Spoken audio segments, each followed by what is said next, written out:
Я проснулся у себя в постели от взрывов. Мне показалось, что мне это снится, я заснул снова. Потом произошел второй взрыв уже в Броварах, по-моему. Ну, тогда я уже почувствовал, что мой телефон вибрирует с какой-то невероятной скоростью. У меня под подушкой, я открываю Телеграм, и все, и вижу все эти сообщения, вижу лицо Путина, говорящее его голову про объявление войны и прочее. Да, ну и тогда все стало понятно, что началось.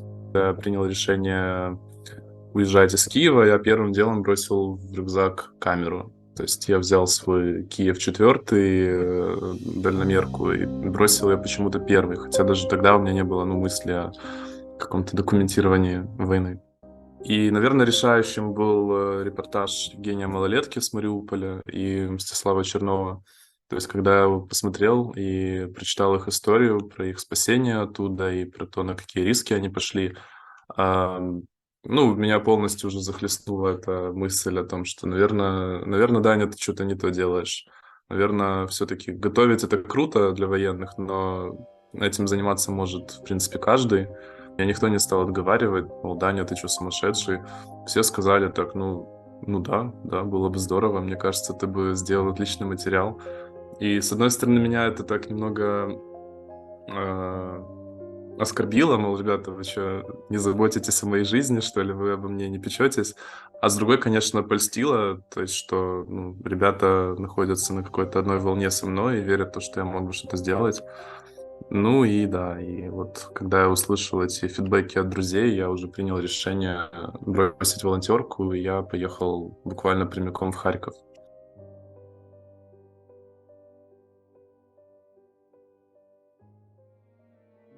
Это была деревня под Харьковом, в которой, по-моему, месяц назад закончилась оккупация.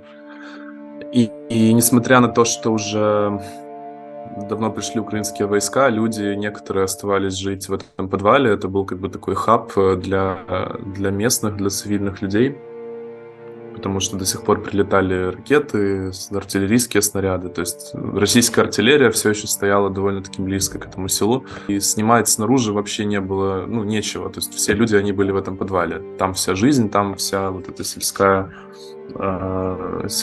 движуха. И дети, и взрослые, и бабушки, и мамы, все там. И, наверное, да, этот мальчик, он вообще был самым таким фотогеничным из всего, что там было, потому что он настолько привык заниматься какими-то своими делами в этих условиях. У него там стояли шахматы, кубик Рубика, и еще он очень много рисовал каких-то рисуночков. Вот, поэтому вот так я зашел и сделал пару фотографий. И как это обычно бывает уже потом, когда я проявил пленку и увидел снимки, я как-то осознал вообще, что я снял. То есть ребенок вот среди этих бетонных подвальных блоков провел там уже сколько, 3 месяца, получается. И когда ты думаешь о том, какое влияние это окажет на его психику в дальнейшей жизни, то становится жутко. Негуманно говорить везение, но в каком-то смысле фотографическое везение, оно часто связано с такими ситуациями, когда происходит что-то неприятное, какая-то трагедия, но при этом тебе есть что снимать. Это всегда как с прилетами, например. То есть есть много журналистов, которые дежурят на станциях скорой помощи, потому что они ждут, что будет прилет, и они отправятся с ними снимать. И, конечно же, как человек, ты надеешься, что прилета не будет, никто не пострадает, никто не погибнет, и тебе снимать будет нечего. Но как фотограф ты понимаешь, что объективная реальность такова, что это происходит. Люди погибают, людей ранят, прилеты есть, и это нужно задокументировать. Поэтому, когда я был в этом госпитале, случилась неприятная вещь, которая была для меня все-таки очень удачной. И у одного из солдат, который просто вышел с прооперированной ногой, у него на ляжке была операция, там, по-моему, осколок застрял. Он вышел на перекур, и из-за того, что он перенапряг ногу, у него разошлись швы, и прямо пошло очень сильное кровотечение. И я как раз шел сзади них, я увидел, что у него капает кровь очень быстро, она уже прям льется. Я ему об этом крикнул. Второй военный, который вышел с ним на перекур, его сосед по палате, он, видя это, моментально берет его на руки, и мы все кричим просто, ну, доктора, доктора. Прибегают доктора, и сразу, видя это, говорят, готовьте операционную. Ну и на меня смотрит главврач такой, ну, чувак, типа, тебе повезло. Ну и как бы дает автоматически разрешение мне быть в операционной.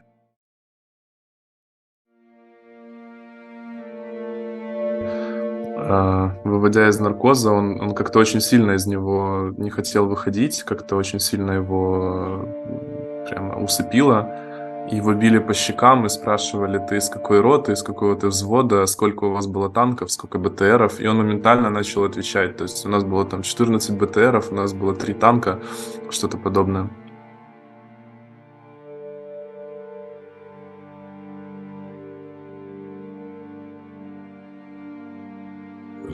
Опасная поездка в Бахмут. То есть в июле было, наверное, не так. В июле там еще была какая-то жизнь, и плюс это лето, там военные ходят, кушают шаурму, там были какие-то места встреч, где пресс-офицеры встречались с журналистами, где волонтеры могли с кем-то познакомиться, где люди ходили, какие-то сварливые женщины, которые кричат, что вы там во всем виноваты. Ну, в любом случае какая-то была жизнь, какие-то споры с алкашами местными. Когда ты приезжаешь в ноябре, ну, это первое, что меня ужаснуло. То есть довольно длинная пауза у меня была, я туда не ездил. Первое, что меня ужаснуло, что город разрушен, не знаю, ну, в раза 3 больше, чем в июле. Там на каждом шагу какая-то воронка от авиабомбы или от ракеты. Весь исторический центр, то есть в июле от него еще что-то оставалось, в ноябре не осталось вообще ничего. Каждый дом поврежден, обгоревший или разрушен полностью.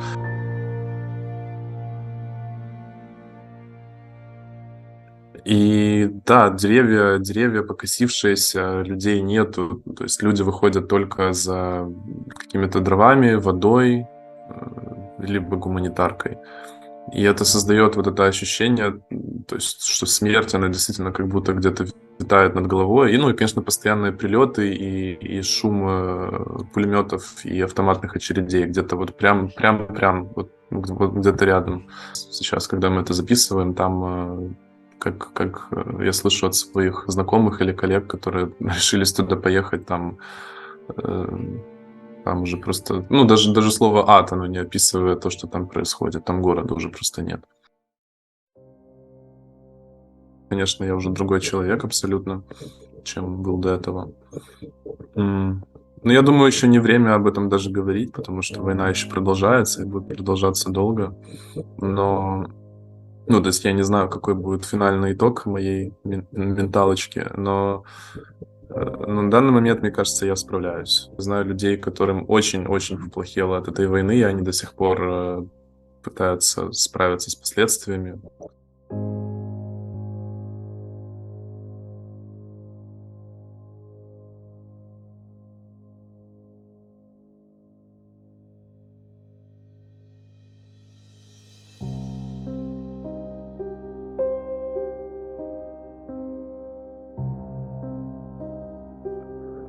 Э, Для меня, м, для меня, наверное, всегда была интересна тема того, насколько ужасные вещи люди могут делать по отношению к другим людям.